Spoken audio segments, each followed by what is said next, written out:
নমস্কার বন্ধুরা, রাধা পোস্ট চ্যানেলে আপনাদের স্বাগত জানাই।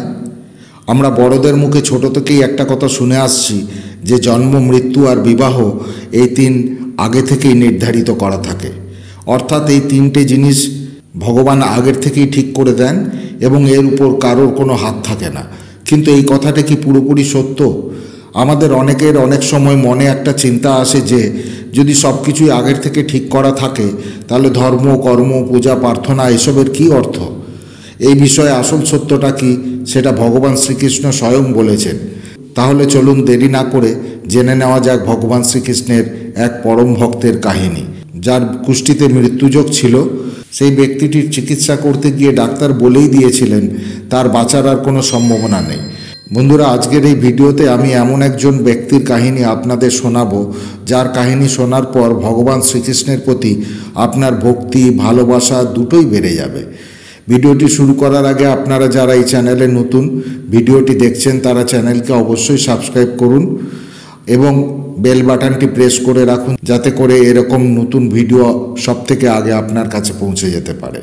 ভিডিওটি দেখার পর যদি আপনার ভালো লাগে তাহলে অবশ্যই একটি লাইক করবেন এবং সবাইকে শেয়ার করবেন, যাতে তারাও ওই ভিডিওটি দেখে উপকৃত হতে পারে। আর অবশ্যই কমেন্টে জয় শ্রীকৃষ্ণ লিখতে ভুলবেন না। তাহলে আসুন ভিডিওটি শুরু করা যাক। কলকাতার ভিআইপি নগরের বাসিন্দা সুকান্তবাবু। আজ তার বয়স 83 বছর। যখন তার বয়স মাত্র 37, ডাক্তারেরা বলেছিলেন তিনি আর বাঁচবেন না, কিন্তু তিনি মৃত্যুকে জয় করেছিলেন। ভগবান শ্রীকৃষ্ণ অপার করুণার ফলে সুকান্তবাবুর জন্মের সময় তার বাবা মা এক বিখ্যাত জ্যোতিষীকে দিয়ে সুকান্তবাবুর কুষ্ঠি তৈরি করেছিলেন। জ্যোতিষী সেই কুষ্ঠি তৈরি করার পর সুকান্তবাবুর মা বাবাকে জানান যে 34 থেকে 38 বছরের মধ্যে সুকান্তবাবুর জীবনে মৃত্যুর বিপদ ঘনিয়ে আসছে, যা কাটিয়ে ওঠা প্রায় অসম্ভব হয়ে উঠবে।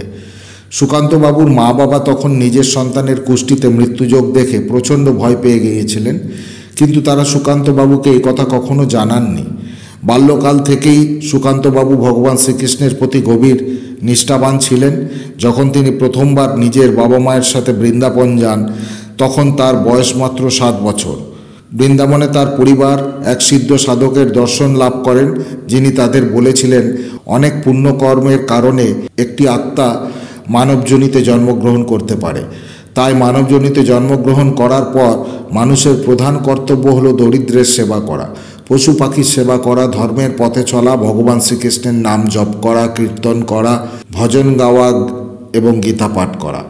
এই রকম সৎকর্ম ও ভগবান শ্রীকৃষ্ণের আরাধনার মাধ্যমে মানবজনি থেকে সম্পূর্ণ মোক্ষ লাভ করা যায়। অর্থাৎ মৃত্যুর পর এই জন্ম মৃত্যুর বন্ধন থেকে চিরকালের জন্য মুক্তি পাওয়া যায়। এই কথাগুলি বালক সুকান্তের হৃদয়ে গভীরভাবে রেখাপাত করেছিল। বৃন্দাবন থেকে ফেরার পর তিনি নিয়মিত ঠাকুর ঘরে বসে মায়ের সাথে ভগবান শ্রীকৃষ্ণের পূজা করতেন। তার বাবা মাকে গীতা পাঠ করে শোনাতেন আর তিনি নিয়মিত ভগবান শ্রীকৃষ্ণের নাম জপ করতেন। ধীরে ধীরে তিনি বেড়ে ওঠার সাথে সাথে নিজেই গীতা পাঠ করা শুরু করেন। মন্দিরে যাওয়া, পুজো দেওয়া, ভগবান শ্রীকৃষ্ণের ভজন কীর্তন করা, ভিক্ষুকদের অন্নদান করা তার দৈনন্দিন জীবনের প্রধান কর্তব্য হয়ে উঠল। ছোট থেকেই সুকান্তবাবু অত্যন্ত মেধাবী ছাত্র ছিলেন। মাত্র 27 বছর বয়সে সুকান্তবাবু প্রথম চেষ্টাতেই ইন্ডিয়ান ডিফেন্স অ্যাকাউন্ট ডিপার্টমেন্টে একটি চাকরি পেয়ে গেলেন। ছেলের এত বড় চাকরি পাওয়ার সংবাদ যখন তার বাবা মা পেলেন, তাদের আর বুঝতে বাকি রইল না যে ভগবান শ্রীকৃষ্ণের আশীর্বাদে তাদের ছেলে এত বড় একটি চাকরি পেয়েছে। এত বড় দায়িত্ব পাওয়া সত্ত্বেও সুকান্তবাবু রোজ সকালে স্নান করে শুদ্ধ পোশাক পরিধান করে নিয়মিত মন্দিরে যেতেন, দরিদ্র সেবা করতেন এবং প্রতিদিন অফিসে নিজের দায়িত্ব পালন করার আগে গীতা পাঠ করা তার নিত্যনৈমিত্তিক কাজ ছিল। ভগবান শ্রীকৃষ্ণের প্রতি এমন ভক্তি দেখে তার সহকর্মীরা সবাই বিস্ময়ে হতবাক হয়ে যেতেন। বছরে একবার ছুটি নিয়ে তিনি মা বাবার সঙ্গে অবশ্যই বৃন্দাবন যেতেন। সেখানে ভগবান শ্রীকৃষ্ণের পূজা দিতেন, ভজন কীর্তন শুনতেন এবং সেই সিদ্ধ সাধকের সঙ্গে দেখা করে তার মুখে ভগবান শ্রীকৃষ্ণের লীলা কাহিনী শুনতেন। এত বড় চাকুরি পাওয়া সত্ত্বেও তিনি কখনো লোভ করেননি, কখনো অহংকার করেননি। যখন তার 32 বছর বয়স হলো, তখন তিনি নিয়মিত মন্দিরে গিয়ে ঠাকুর পূজা দেওয়া শুরু করলেন। তার মা বাবার তখন একটু বয়স হয়ে গিয়েছে, তাই তিনি তাদের গীতা পাঠ করে শোনাতেন। কিছুদিন পর সুকান্তবাবু বিবাহ বন্ধনে আবদ্ধ হলেন। তিনি এক কৃষ্ণভক্ত নারীকে বিবাহ করেছিলেন। এইভাবে সুখে তার দিন কেটে যাচ্ছিল। 4 বছর এইভাবে কাটানোর পর একদিন মধ্যরাত্রে তিনি খুব অসুস্থ বোধ করতে লাগলেন। তার অসুস্থতা যখন খুব বেড়ে গেল তখন তার মা বাবা এবং স্ত্রী কিছুই বুঝে উঠতে পারছিল না। তখন সুকান্তবাবুর মা বাবার হঠাৎ মনে পড়ল সেই কুষ্টিতে লেখা ভয়ঙ্কর মৃত্যুযোগের কথা। তাই তারা প্রথমে প্রচণ্ড ভয় পেয়ে গেলেন এবং ভগবান শ্রীকৃষ্ণের নাম জপ করতে শুরু করলেন। ভগবানের নাম জপ করা মাত্রই তাদের দুশ্চিন্তা কেটে গেল এবং মাথায় একটা বুদ্ধি এলো। তখন সুকান্তবাবুর বাবা নিকটবর্তী এক বেসরকারি হাসপাতালে ফোন করে অ্যাম্বুলেন্স ডেকে পাঠালেন। যখন অ্যাম্বুলেন্স এলো তখন সুকান্তবাবুকে সেই হাসপাতালে নিয়ে যাওয়া হলো। তার শারীরিক অবস্থা খুবই খারাপ ছিল, তাই অ্যাম্বুলেন্স হাসপাতালে পৌঁছানো মাত্রই তাকে আইসিইউতে ভর্তি করে নেওয়া হলো। সুকান্তবাবুর তখন প্রচণ্ড শ্বাসকষ্ট হচ্ছে আর তার মা বাবা এবং স্ত্রী অত্যন্ত ভেঙে পড়েছেন। তারা শ্রীকৃষ্ণের একটি মূর্তির সামনে দাঁড়িয়ে অঝরে কাঁদতে লাগলেন। সুকান্তবাবুর চিকিৎসার দায়িত্ব পড়ল ডক্টর আহুজা নামক এক বিখ্যাত ডাক্তারের উপর। তিনি তৎকালীন সময়ের সবথেকে বড় ডাক্তার ছিলেন। যাই হোক, সেই রাত কাটার পর ডাক্তার পরের দিন তাদের জানালেন যে তাদের ছেলের অবস্থা খুব একটা ভালো নয়। তার হার্টে কিছু একটা গভীর সমস্যা দেখা গিয়েছে, তাই তার সমস্ত টেস্ট না হওয়া পর্যন্ত এবং শারীরিক উন্নতির না হওয়া পর্যন্ত আইসিইউতেই রাখা হবে। ডাক্তারবাবুর এই কথা শোনার পর সুকান্তবাবু এবার অত্যন্ত ভয়ভীত হয়ে পড়লেন, কিন্তু তাদের আস্থা ছিল ভগবান শ্রীকৃষ্ণের প্রতি। তার মা নিয়মিত ভিজিটিং আওয়ারে ছেলের সঙ্গে দেখা করতেন এবং তার সামনে দাঁড়িয়ে কিছুক্ষণ তাকে ভগবদ্গীতা পাঠ করে শোনাতেন। এইভাবে 7 দিন অতিক্রান্ত হওয়ার পর সুকান্তবাবুর শারীরিক অবস্থা আরও খারাপ হয়ে পড়ল। তখন ডাক্তারবাবুরা তাকে ভেন্টিলেশনে রাখার পরামর্শ দিলেন।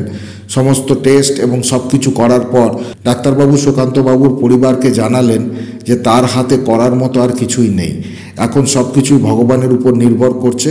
কিন্তু অবিশ্বাস্যভাবে ডাক্তারের মুখে এই কথা শোনার পরও সুকান্তবাবুর মা বাবা এবং স্ত্রী বিচলিত হলেন না, কারণ তাদের অটুট বিশ্বাস ছিল ভগবান শ্রীকৃষ্ণের উপর।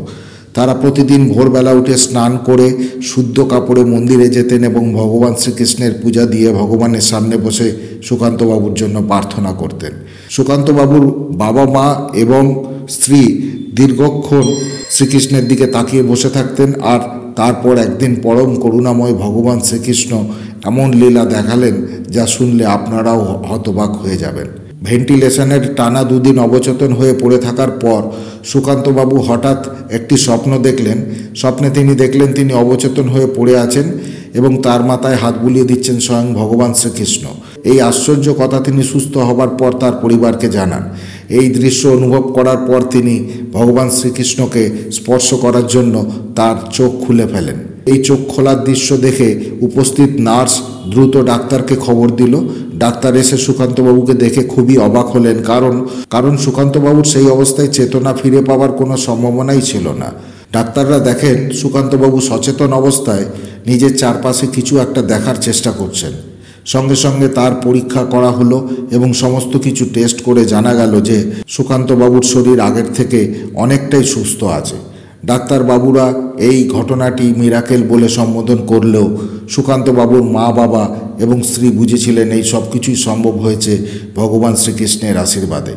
এই ঘটনার 4 দিন পর সুকান্তবাবু কিছুটা সুস্থ হয়ে ডাক্তারবাবুকে এবং নিজের মা বাবাকে এই বিস্ময়কর ঘটনা খুলে বললেন এবং সেই ঘটনা শুনে ডাক্তারবাবু অবাক হয়ে বসে রইলেন, কারণ ডাক্তারবাবুর জীবনে এই ঘটনা সম্পূর্ণ নতুন এবং আনন্দদায়ক, যাকে তিনি মিরাকেল বলে সম্বোধন করেছেন। 1 সপ্তাহ পর সুকান্তবাবু সম্পূর্ণ সুস্থ হয়ে বাড়ি ফিরে এলেন।